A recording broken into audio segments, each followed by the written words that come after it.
Channel 5 news நேயர்களுக்கு வணக்கம். Tamil Nadu, India பொறுத்த வரைக்கும் human traffic and organ traffic அப்படிங்கிற விஷயம் பெரிய அளவில் நடந்துகிட்டு வந்துட்டு இருக்கு. சமீபத்தில் இப்போ சிம்பிளாக சொல்லணும் அப்படின்னா, சமீபத்தில் சில படங்களில் கூட ஹியூமன் டிராஃபிக் எப்படி பண்ணுறாங்க, ஆர்கன் டிராஃபிக் எப்படி பண்ணுறாங்க, அதாவது நம்ம உடலில் இருக்க பாகங்களை செயல்லேருந்து அதை எடுத்து தமிழ்நாட்டிலேருந்து வெளிநாட்டுக்கு அனுப்புறது.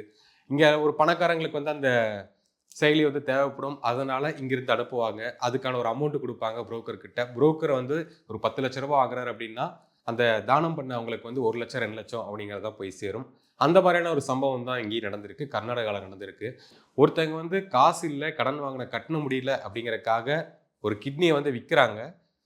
ஆனால் அந்த வாங்கின புரோக்கரை இல்லை இது பத்தாது, உன் பொண்ணோட 2 கிட்னியும் கொடு அப்படின்னு சொல்லி டார்ச்சர்லாம் பண்ணியிருக்காங்க. அந்த சம்பவத்தை பற்றி தான் நம்ம பார்க்க போகிறோம். பெங்களூர் ராம்நகர் மாவட்டத்தில் உள்ள மாகடி நகரை சேர்ந்தவர் கீதா. அவருடைய கணவர் கடன் தொல்லை காரணமாக ஒரு நிதி நிறுவனத்திடம் ஒரு பெரிய தொகை கடனாக வாங்குறாங்க.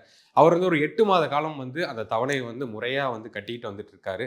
அதுக்கப்புறம் அவருடைய உடல்நிலை காரணமாகவும் சில விஷயங்கள் காரணமாகவும் அவர் உயிரிழந்துடுறாரு.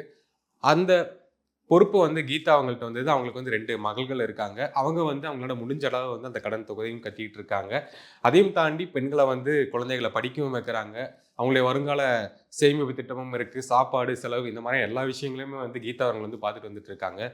ஒரு காலகட்டத்தில் இது எதுவுமே பார்க்க முடியாத சூழ்நிலை வருது. அவங்களும் கடன் வாங்க நேரிடுறாங்க.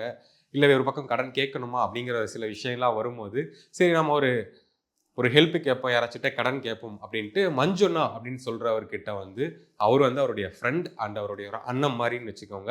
மஞ்சுநாத் அப்படிங்கிறவர்கிட்ட ஒரு கடன் தொகையாக காசு கேட்குறாரு.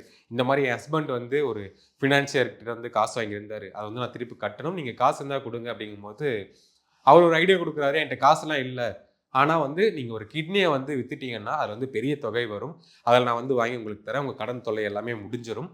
அதுக்கப்புறம் நீங்கள் இன்னொரு கிட்னி கூட வச்சு நீங்கள் வாழ்ந்துக்கலாம், ஒரு கிட்னி இருந்தால் போதும் உயிர் வாழ்ந்துக்கலாம் அப்படின்னு அவர் பிரெயின் வாஷ் பண்ணும்போது கீதா அவங்களும் சரி இப்போதைக்கு நமக்கு வேறு வழி இல்லையே, இதை தான் பண்ணி ஆகணும் அப்படிங்கிறக்காக சரி ஓகே அப்படிங்கிற மாதிரி ஒரு உத்தரவும் கொடுக்குறாங்க. இதுக்கப்புறம் கீதா அவர்கள் அந்த மாகடி நகரை சேர்ந்த ஒரு காவல் நிலையத்தில் ஒரு கம்ப்ளைண்ட் கொடுத்துருக்காங்க. இதுக்கப்புறம் தான் கதையை ஆரம்பம் அப்படின்னு சொல்லணும். என்ன விஷயம்னு பார்க்கும்போது கீதா அவர்களும் பெங்களூரில் உள்ள யஸ்வந்த்புரத்தில் போய் அனுமதிக்கப்படுறாங்க. அதுக்குள்ளே அவங்களுடைய கிட்னியை எடுத்துட்டு மஞ்சுநாத் என்பவர் 2.5 லட்சம் ரூபாய் வாங்குறாரு. ஆனால் கீதா அவங்களுக்கு 1.25 லட்சம் தான் அவங்க கைக்கு போகுது. சரி இதோட தொல்லையெல்லாம் முடிஞ்சது, கடன்லாம் கட்டிட்டு நம்ம வேலையை பார்ப்போம் அப்படின்னு நினைக்கும் போது தான் மஞ்சுநாத் என்பவர் அந்த கிட்னி கொடுத்தவங்கள்ட்ட சும்மா ஓடலை. இந்த மாதிரியான ஃப்ராடுத்தனம் எல்லாத்துக்கிட்டும் நிறைய பேர்த்துட்டு பண்ணிட்டு இருக்காங்க. அதாவது ஒரு பெரிய தொகையை வாங்கிட்டு சின்ன தொகை மட்டும் யாருக்கு தேடி வராங்களோ அவங்களுக்கு கொடுத்து இந்த உதவ மாதிரி விஷயம்லாம் பண்ணிட்டு இருந்திருக்காரு. இது தெரிய வருது. இதோட கீதா அவர்கள் அவங்க குழந்தைகளும் படிக்க வச்சுட்டு ஒரு கிட்னியோட வாழ்ந்து வர நிலையில மஞ்சுநாத் அவர்கள் சில தொல்லைகள்லாம் பண்ணியிருக்காங்க. அதாவது உங்கள் கிட்னி மட்டும் எனக்கு கொடுத்தீங்கல்ல, அந்த வாங்கின காசை திரும்ப கொடுங்க, அது எனக்கு தேவைப்படுது அப்படின்னு தொல்லை பண்ணியிருக்காரு, கத்தியிருக்காரு, சண்டையெல்லாம் போட்டிருக்காரு.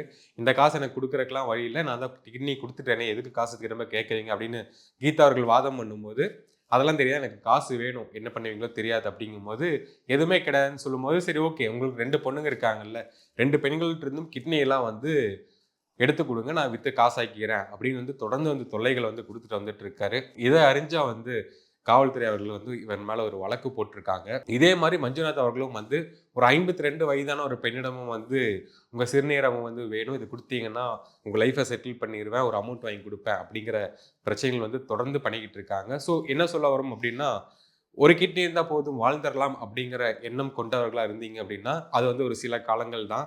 அது எவ்வளோ காலம் நீடிக்கும் அப்படிங்கிறது தெரியாது. சில படங்கள், சில இன்ஃப்ளூயன்சர்ஸ், சில ரெஃபரன்சஸ் இதெல்லாம் பார்த்து ஒரு கிட்னி போதும் அப்படின்னு நினச்சிங்கன்னா உங்களுடைய வாழ்வு சில குறுகிய காலம் மட்டும்தான். இந்த மாதிரியான தொல்லைகள் நிறைய இடத்துல நடந்துகிட்டு இருக்கு. காவல்துறை தக்க நடவடிக்கை எடுக்கணும், தண்டனையும் வாங்கி கொடுக்கணும் அப்படிங்கிறத நம்மளுடைய வேண்டுகோளாக இருக்குது. தொடர்ந்து சினிமா செய்திகள், பொலிட்டிக்கல் நியூஸ் எல்லாமே பார்க்கணும் அப்படின்னா சேனல் 5 நியூஸ் சேனல் சப்ஸ்கிரைப் பண்ணுங்கள், சப்போர்ட் பண்ணுங்கள். தேங்க்யூ ஃபார் வாட்சிங்.